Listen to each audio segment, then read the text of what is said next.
Hello and welcome to my channel. On today's video we are going to look at some of the most amazing and beautiful tiaras worn by queens and princesses, in the realm of royalty, pageantry, and nobles. Throughout history, men and women of status have adorned their foreheads with various kinds of crowns and tiaras, which symbolized social superiority and power.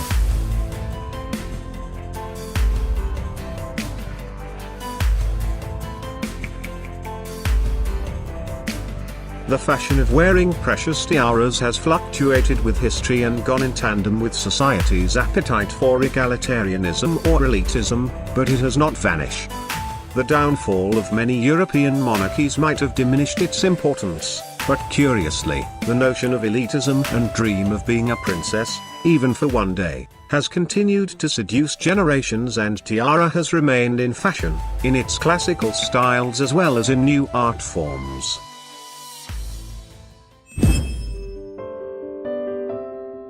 Most royal watchers instantly recognized the glittering diadem as Queen Mary's lover's knot tiara, often shortened to the lover's knot. The lover's knot tiara was commissioned for Queen Mary in 1913 from Britain's House of Garrett. It consists of diamonds and a collection of 19 hanging pearls, all set in silver and gold. Later it was handed down to Queen Elizabeth. She then eventually gave it to her daughter-in-law, Princess Diana. It was through Diana that lover's knot became one of the most recognizable pieces of jewelry belonging to the British royal family. She famously paired it with a white, pearl-encrusted Catherine Walker ensemble while visiting Hong Kong in 1989. Upon her divorce from Prince Charles, the tiara was returned to Queen Elizabeth as part of the divorce deal. Kate Middleton didn't wear the lover's knot tiara for the first few years of her royal tenure. On her wedding day, Kate Middleton wore the Cartier halo tiara. Then, for other formal occasions, most notably at the state dinner for Chinese President Xi Jinping, she donned the lotus flower tiara. However, in December 2015, she wore the lover's knot for that year's diplomatic reception. Immediately, comparisons to Diana were made. Since then, it's become the Duchess's formal headwear of choice. Ninth on the list is the Marie Threes, Duchesse d'Angoulême Emerald and Diamond Tiara. The tiara, which was designed and executed by the French royal jewelers Everard and Frederic Baptiste in 1819, was a masterpiece of the French jewelry craftsmanship of the early 19th century. The design of the tiara was a symmetrical design of scrolling foliage, mounted with over 1,000 diamonds set in silver, and 40 emeralds set in gold. The silver and gold lines of the settings are clearly visible in the photograph of the tiara. The tiara survived the French Revolution and was hidden away together with other royal treasure. Eventually the tiara was sold in an auction to an English aristocrat. It was on display at the Albert and Victoria Museums for several years until the owner of the celebrated tiara successfully negotiated a deal with the Louvre Museum that brought him the returns he expected. Thus the emerald and diamond tiara of the Duchesse d'Angoulême, Marie Threes Charlotte, the only child of Louis XVI and Marie Antoinette to survive the French Revolution, finally became the property of the Louvre Museum, where it is displayed today. Eighth on the list is the Lin Aquamarine Tiara. A tiara that comes to us courtesy of the Belgian noble house of Lin. The Lin family have held their titles for centuries, but this tiara is a thoroughly modern addition to the extended family's jewel collection. In 2009, Prince Edoardo Lin della Tremoille married Italian actress Isabella Orsini. This beautiful diamond and aquamarine tiara was made for the occasion. The sparkler, which was created by Hollemans, features a large central aquamarine bookended by smaller aquamarines. And, because this is a Lin tiara after all, the piece also incorporates diamond scriptures as a major feature of the design. Isabella also wore aquamarine earrings to coordinate with the diadem. The universal themes of nature, strength, beauty, femininity and unity. The Mwawad Miss Universe Tiara 2019 begun life like this, as inspiration. The designers was asked of crafting the extraordinary tiara embracing the values of the Miss Universe, and translate them to diamond-studded crown, that represent ambition, diversity, community, and beauty.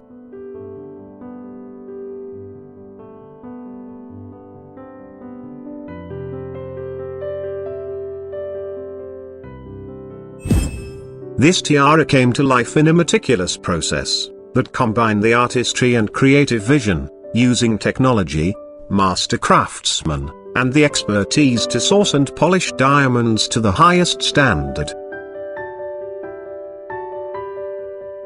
The tiara's name, The Power of Unity, is meant to celebrate a woman for being complex, diverse, unapologetically ambitious, and strong. The interconnected line motifs are meant to represent the community of women from around the world whose band unite them, and reminds us that we are stronger than apart. Sixth on the list is this beautiful emerald tiara from the collection of Princess Katharina Henkel von Donsmarck in the 1900s. I think it is difficult to exaggerate the importance of this emeralds. This is undoubtedly the greatest raw of original fabulous stones, 11 of them perfectly match. And what is extraordinary, is that, if you want to describe it to somebody, what color the great emerald is, you would point at these stones. They are like green berries, it's what is known as the old mine material. The emeralds itself is absolutely remarkable. It is estimated the weight to be well over 500 carats, which is a huge amount. They would have been mined in Colombia, probably in the 16th century, and they would have been traded with India. The emeralds are typical of a way of wearing emeralds in India in the 17th century, cutting them in a way of almost rolled pebbled beads, and characters will be drilled along the main axis, with this rather thick drill holes. So, one can easily imagine that this could worn around the neck by a Maharaja or a prince. And then, subsequently finding its way into France in the turn of the 19th century. There's really no period in European history where jewelry was more glamorous and more abundant than the better part of end of the 19th century. Prince Guido Henkel von Donsmarck was at that time the richest man in Germany and one of the richest men in Europe. In 1887 he married a Russian aristocrat, Katharina Sleptsov, and this tiara was commissioned for her as a gift. Donsmarck commissioned this tiara from Chormy. The design of the tiara, the base of the tiara, is typical of the late 19th century. Very delicate garden forms set in diamonds and studded with this large cushion pale yellow diamond, which contrast perfectly with the emeralds. Fifth on the list is the Queen Alexandra's kokoshnik tiara. There are so many reasons to love Queen Alexandra's kokoshnik. It's an utterly classic tiara from a design perspective. It's a literal wall of diamonds. It has a fascinating, Romanov-related backstory.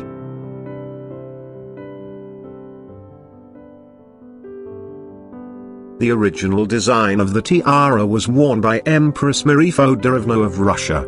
Then after it was seen by her sister Queen Alexandra, she already knew what she wanted on her wedding day. In 1888 the London News illustrated the Alexandra's anniversary present, a kokoshnik design tiara made by the royal jeweler, the House of Garrett. Like Marie Feodorovna's tiara, the piece was made of individual pave-set bars, though Alexandra's fringes were more rounded at the tip. Alexandra's kokoshnik featured 77 of these fringe pieces, and the entire tiara was packed with more than 400 diamonds. One of the tiara's first appearances at a major royal occasion came a few years later, when Alexandra wore the diadem at the 1893 wedding of her second son, the Duke of York, later King George V, and Princess Mary of Teck. In portraits taken on that day, the flexibility of the tiara is apparent, the fringes are not bunched tightly together, and spaces are visible between the bars. Alexandra appears to have used another jewel, possibly a bracelet, to help gather the fringe together. When Queen Alexandra died in 1925, the kokoshnik was inherited by her daughter-in-law, Queen Mary. A fitting choice, since it was famously worn by Alexandra at Mary's wedding. Queen Mary died in 1953, and along with most of the rest of her property, she bequeathed the tiara to her granddaughter, Queen Elizabeth II. The piece quickly became a central part of Elizabeth's jewelry collection.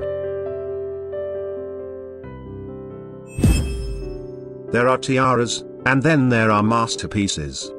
Today's tiara definitely falls into the latter category. One of the most stunning tiaras in the collections of the extended British royal family, the Fife tiara, was given to Princess Louise.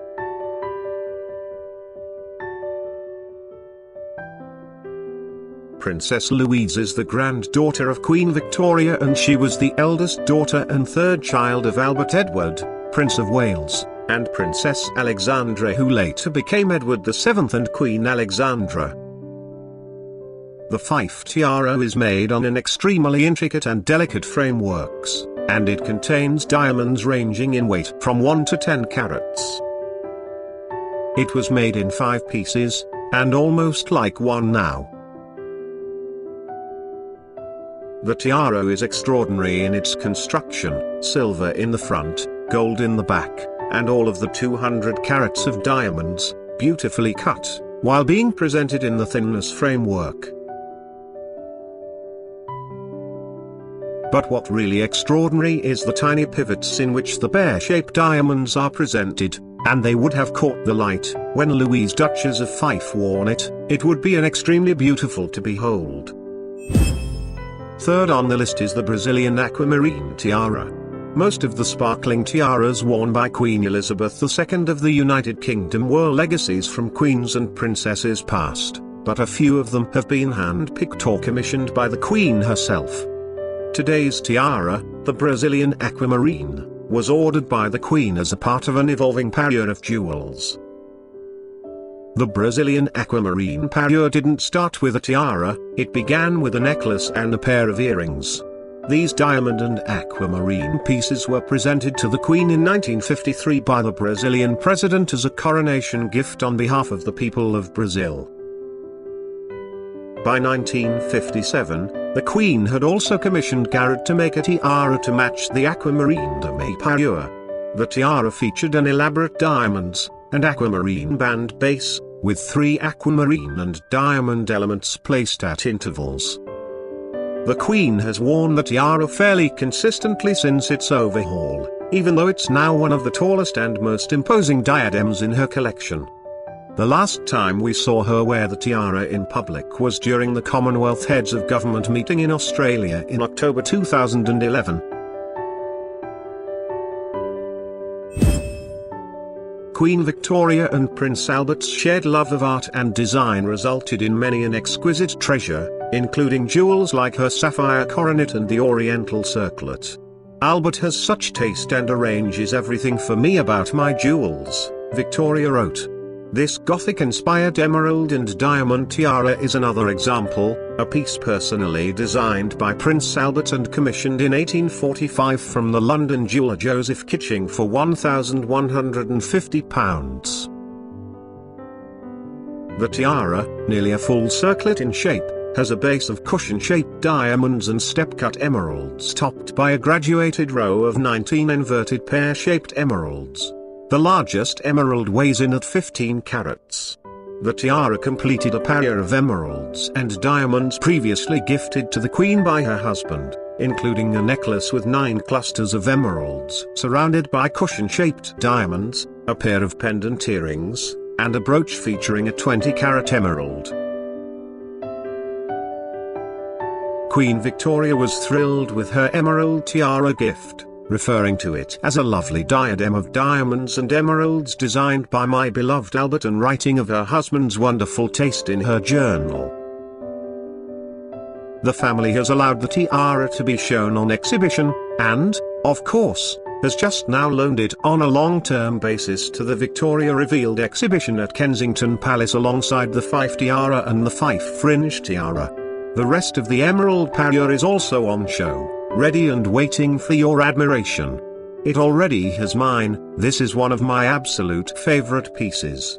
Magnificent. This unique emerald tiara was made by Harry Winston in 1958 in advance of the marriage of the Shah of Iran and Farah Diba. Much like the Nur Orleans tiara, which was made in the same time frame for the same purpose, it includes a mix of diamond colors and incorporates old stones from the Iranian crown collection. The heart-shaped pointed base is made of a row of platinum set baguette white diamonds which sit underneath a double row of pink, yellow, and white diamonds.